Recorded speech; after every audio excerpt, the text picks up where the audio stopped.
শ্রদ্ধা জানাই জব্বলপুরের সেই সকল মৃত মানুষকে। আর সত্যি অনেক অনেক অনেক প্রণাম জানাই জব্বলপুরের ওই মাকে, যে তার সন্তানকে শেষ মুহূর্তে বুকে আগলে রেখে চেষ্টা করেছে তাকে বাঁচানোর জন্যে। সে মারা যাওয়ার পরেও তার হাতটা ছাড়েনি, সন্তানের মাথায় তার হাতটা রেখে দিয়েছে।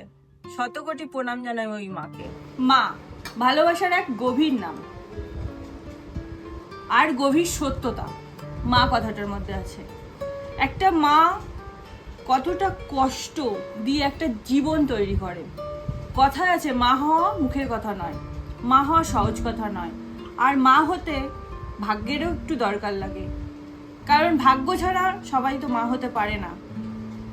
আবার পুরাতন দিনের অনেকের কথা শুনেছি যে অনেক পুণ্য অর্জন করলে নাকি মা হওয়া যায়। তাহলে এই মা দু রকম আচরণ কি করে করতে পারে?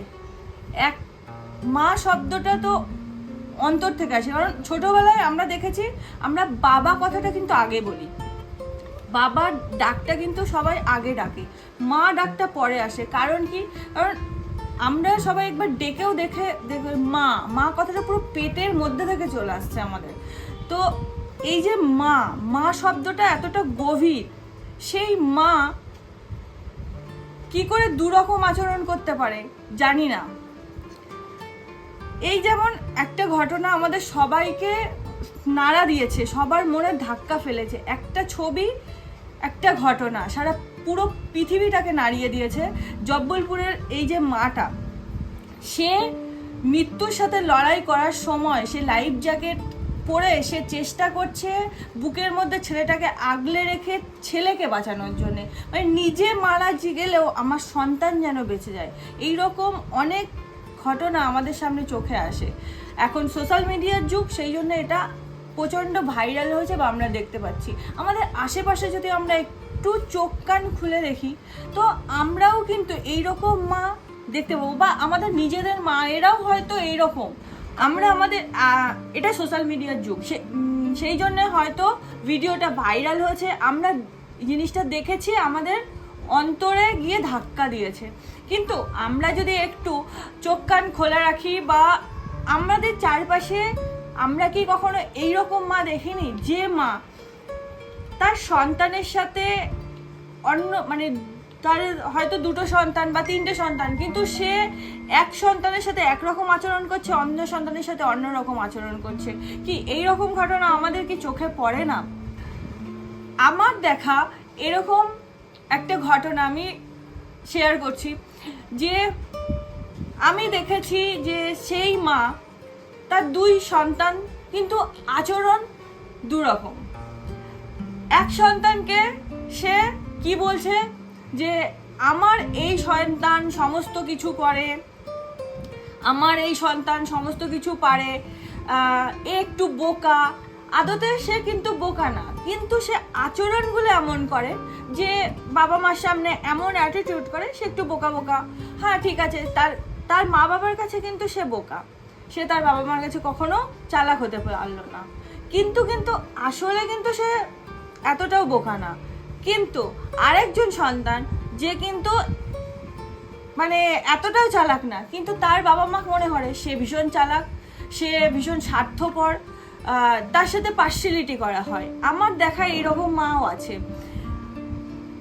তো মা, এই যে মা, আবার আমার দেখা এমনও মা আছে যে মা তার নিজের জীবনের তোয়াক্কা করে না, নিজের পরোয়া করে না, নিজের জীবনের শেষ খাবারটুকু, মানে এইরকম একটা মাকে আমি দেখেছি। মা অসুস্থ, তবু কিন্তু সেই মা তার সন্তান, মানে একই মা দুরকম আচরণ।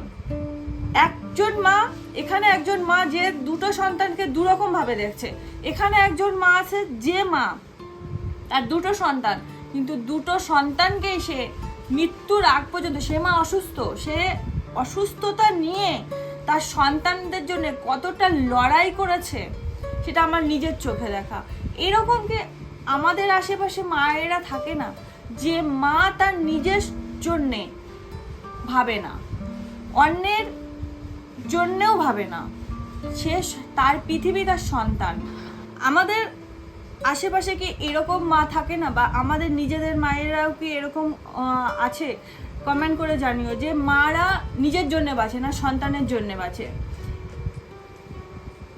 মায়েদের এটা জানি না কার সাথে এরকম হয়েছে, তোমাদের কারোর সাথে এরকম হয়েছে কিনা। মায়েরা বা বাবারা, তাদেরকে উচিত নয় কখনো এই কথাগুলো বলার যে তুই পারবি না, তোর দ্বারাই এটা হয়নি, বা তুই এটা পারিসনি। বরঞ্চ আমার মনে হয় মা বাবারা যদি এইটুকু বলে যে তুই পারবি, তুই এবার হয়তো ফেলিওর হয়েছিস, চেষ্টা করে দেখ, তুই নেক্সট টাইম নিশ্চয়ই সাকসেস পাবি, ঠিক আছে, এবার করতে পারিস নি, পরের বার ঠিক হয়ে যাবে। বা এরকম যদি বলে যে ও ঠিক আছে, এটা তোর ভুল হয়ে গেছে, নেক্সট টাইম এই ভুলটা আর করিস না, কারণ এই ভুলটার জন্য আমরা কষ্ট পেয়েছি। এই যে পজিটিভ কথাগুলো যদি বাবা মারা সন্তানদেরকে বলে, আমার মনে হয় বাবা মায়ের অন্য লোকের কথার থেকে বাবা মায়ের কথার গুরুত্ব সন্তানের কাছে অনেকটা থাকে, আর তার চেষ্টা করা আগ্রহটাও অনেকটাই বেড়ে যায়। একটা সন্তানকে যদি আমরা বলি তুমি এটা পারবে না, সে কিন্তু এটাই ভাবে যে না, তাহলে আমার মা বাবা যখন বলছে তাহলে আমি পারবো না। কারণ কি, ছোট থেকে একটা সন্তান কিন্তু তার যখন সে বড় হচ্ছে তার মা বাবার উপরে ডিপেন্ড করে সে বড় হয়। কারণ ছোট থেকে কেউ হাঁটতে পারে না, সে যখন প্রথম হাঁটতে শেখে তার মা কি বাবার হাতটা ধরেই সে হাঁটতে শেখে। সেই বিশ্বাসটা তার থাকে যে আমার মা বাবা কখনো আমার হাত ছাড়বে না। তাই মা বাবা যে কথাগুলো বলে সেই কথাটা কিন্তু একটা সন্তানের উপর ভীষণ বড় এফেক্ট করে, যে কথাটা অন্যদের কথাতে কিন্তু এতটা এফেক্ট করবে না। তাই মা বাবাদের সবসময় উচিত যে তার সন্তানকে পজিটিভনেসটা দেওয়া। আমরা কখনো কখনো আমাদের সন্তানদের সামনে এই কথাটা হয়তো বলে থাকি যে আজকে আমি তোমাকে এত ভালো করে যত্ন করে বড় করছি, ইন ফিউচার তুমি যখন বড় হবে, আমি যখন বৃদ্ধ হব, তখন তুমি আর আমাকে এতটা যত্ন করবে না। এই কথাটা কখনো কখনো আমরা সন্তানদের সামনেই বলে ফেলি। তো এটা আমার পার্সোনালি মনে হয় এই ধরনের কথা সন্তানদের সামনে যদি বলি, এটা ওদের মনে একটা নেগেটিভ এফেক্ট করে। কারণ ছোট থেকে তাদের মাথার মধ্যে যে জিনিসটা ঢুকিয়ে দেওয়া হয় সেটাই তাদের মনে গিয়ে গেঁথে যায়। এই জিনিসটাই যদি আমরা একটু ঘুরিয়ে বলি, একটু অন্যরকম করে বলি যে যখন তুমি বড় হয়ে যাবে আমরা হয়ে যাব ছোট। কারণ মানুষ যখন বৃদ্ধ হয় তখন সে ছোটদের মতো আচরণ করে, অবুঝের মতো আচরণ করে। তখন আজ আমি তোমার গার্জেন, তখন তুমি হয়ে যাবে আমাদের গার্জেন। তো তুমি আমাদেরকে সেইভাবে টেক কেয়ার করবে, আমাদেরকে দেখাশোনা করবে। এই জিনিসটা যদি আমরা সন্তানদের ছোট থেকে বোঝাই, তাহলে মনে হয় ওদের মনে সেই নেগেটিভ এফেক্টটা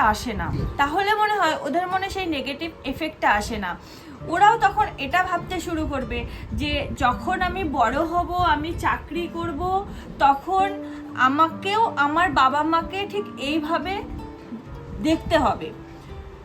এটা যদি সে ছোট থেকে শুনে বড় হয়, হয়তো 100 জনের মধ্যে 90 জনও বাবা মাকে সঠিকভাবে দেখাশোনা করবে।